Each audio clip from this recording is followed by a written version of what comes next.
لاہور ایک بار پھر آلودہ ترین شہروں میں فہرست پر آ گیا ہے۔ نگراں وزیر اعلیٰ پنجاب محسن نقوی نے اسموگ کے حوالے سے اہم اجلاس طلب کر لیا ہے۔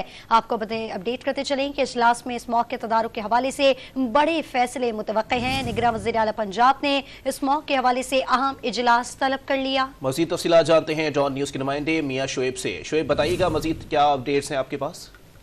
جی بالکل، اسموگ کی شدت میں ایک بار پھر اضافے کے بعد نگران وزیر اعلیٰ پنجاب محسن نقوی کی جانب سے اسموگ کے حوالے سے کل ایک اہم اجلاس طلب کر لیا گیا ہے۔ اجلاس میں جو متعلقہ وزراء اور سیکرٹری سمیت تمام افسران کو طلب کیا گیا اور ذرائع بتاتے ہیں کہ اسموگ میں اجلاس میں اسموگ کے تدارک کے حوالے سے سخت فیصلے کیے جائیں گے، اور ذرائع یہ بھی بتاتے ہیں کہ اسموگ کے پیش نظر اسکولوں میں ہفتے میں 2 دن چھٹی کے حوالے سے تجویز زیر غور آئے گی۔ اس کے ساتھ ساتھ مارکیٹیں بھی 2 دن بند کرنے کے حوالے سے جو تجویز ہے وہ بھی زیر غور آئے گی، اور کیونکہ اسموگ کی شدت میں اضافے کا باعث بننے والی اوور ٹرانسپورٹ کے حوالے سے سیکٹری ٹرانسپورٹ کی جانب سے آمد و رفت کم کرنے کے حوالے سے اقدامات سے آگاہ کیا جائے گا۔ اس کے ساتھ ساتھ وزیر اعلیٰ کی جانب سے ڈی سی صاحبان کو جو فصلوں کی باقیہ جلانے کے حوالے سے جو سخت پالیسی اپنانے کی ہدایت کی گئی ہے، اور اس کے ساتھ ساتھ یہ بھی کہا گیا کہ اگر ٹائر جلانے والی کسی فیکٹری کے خلاف نرمی برتی گئی تو اس کے خلاف سخت کارروائی کی جائے گی۔ اور اس کے ساتھ جو سیکٹری ایجوکیشن کو بھی پرائمری اسکولوں میں ماسک کو یقینی بنانے کی ہدایت جاری کی گئی ہے، اور اسموگ کے حوالے سے